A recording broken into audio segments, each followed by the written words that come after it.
Was Tim Walz just caught lying to the world? Governor, just to follow up on that, the question was, can you explain the discrepancy? All I said on this was I got there that summer and misspoke on this. So I will just, that's what I've said. So I was in Hong Kong and China during the democracy protests, went in. And from that, I learned a lot of what needed to be in governance. Thank you, Governor. I tried to tell you, brothers and sisters, I tried to tell you, man, this honeymoon stuff. Look, you do realize we're talking about the presidency of the United States. Man, come on, man. Brothers and sisters got to do better than this. You can be an all right dude or dudette. That doesn't qualify you to be president. I mean, this is ridiculous. This is a sham. You don't feel it? You don't see it? People are hiding for a reason. Kamala's not doing press conferences every day with tough questions for a reason. And brother Tim Walz, I tried to tell you. Oh, man. I mean, brother. A heartbeat away, God forbid. A heartbeat away? This is what you think is the best we can do for president, brothers and sisters? For president, heartbeat away, God forbid. No. Heck nah. No. And you know this, man and woman. Lord. It's a travesty. It's an absolute travesty.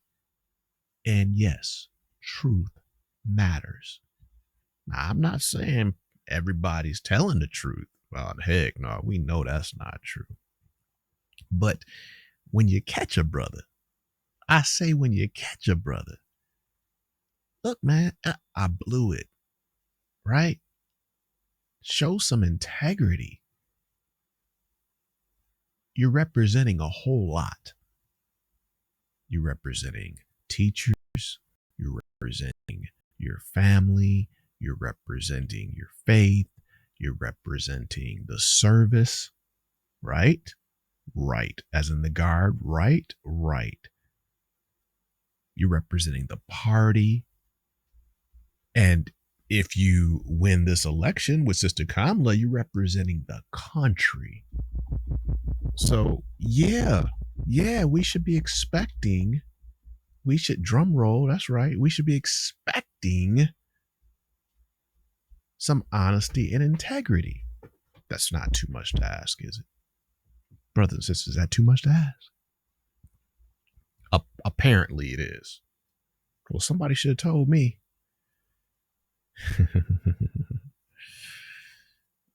We got to do better than this.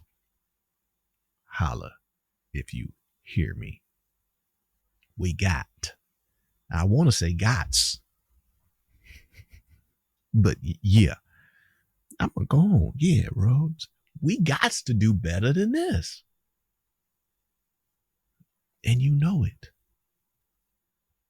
But you just don't want the guy with the red orange hair. Red orange hair. You don't want that guy. So much so, it just don't matter. Anything with a heartbeat. Okay. This is disrespectful. You should be demanding more. Yes, you should. From your party, from democracy, be demanding more. He knows he's not ready. She even knows she's not ready. Let's put a name on it. Brother Tim knows he's not ready. Sister Kamala knows she's not ready. Then why are you doing this? Because the people, no, you have a machine behind you. They didn't vote. You have a machine behind you, very, very calculating machine with a whole lot of dollars, a whole lot of pull. Don't make you right.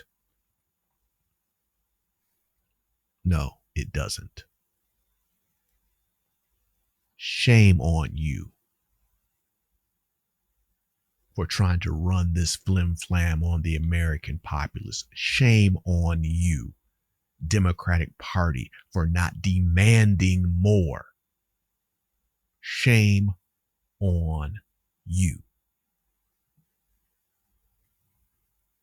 And if you don't agree with Brother Rhodes,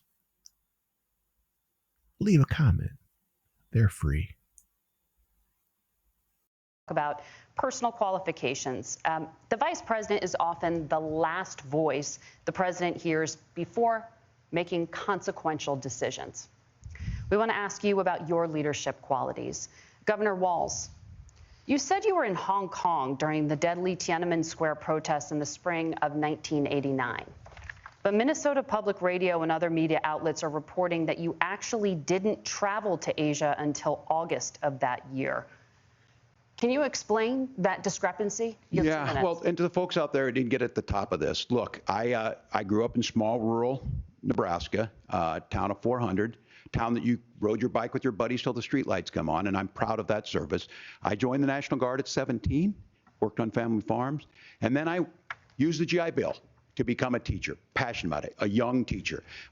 My first year out, I got the opportunity in the summer of '89 to travel to China.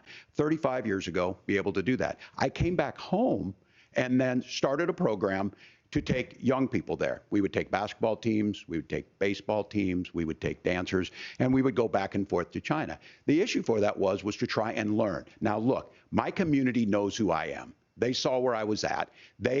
Look, I will be the first to tell you, I have poured my heart into my community. I've tried to do the best I can, but I've not been perfect. And I'm a knucklehead at times, but it's always been about that. Those same people elected me to Congress for 12 years. And in Congress, I was one of the most bipartisan people, working on things like farm bills that we got done, working on veterans benefits. And then the people of Minnesota were able to elect me to governor twice. So look, my commitment has been from the beginning to make sure that I'm there for the people, to make sure that I get this right. I will say more than anything, many times I will talk a lot, I will get caught up in the rhetoric, but being there, the impact it made, the difference it made in my life, I learned a lot about China. I hear the critiques of this. I would make the case that Donald Trump should have come on one of those trips with us. I guarantee you he wouldn't be praising Xi Jinping about COVID, and I guarantee you he wouldn't start a trade war that he ends up losing. So this is about trying to understand the world. It's about trying to do the best you can for your community, and then it's putting yourself out there and letting your folks understand what it is. My commitment, whether it be through teaching, which I was good at, or whether it was being a good soldier or was being a good member of Congress, those are the things that I think are the values that people care about. Governor, just to follow up on that, the question was, can you explain the discrepancy? All I said on this was I got there that summer and misspoke on this. So I will just, that's what I've said. So I was in Hong Kong and China during the democracy protests went in. And from that, I learned a lot of what needed to be in governance. Thank you, Governor.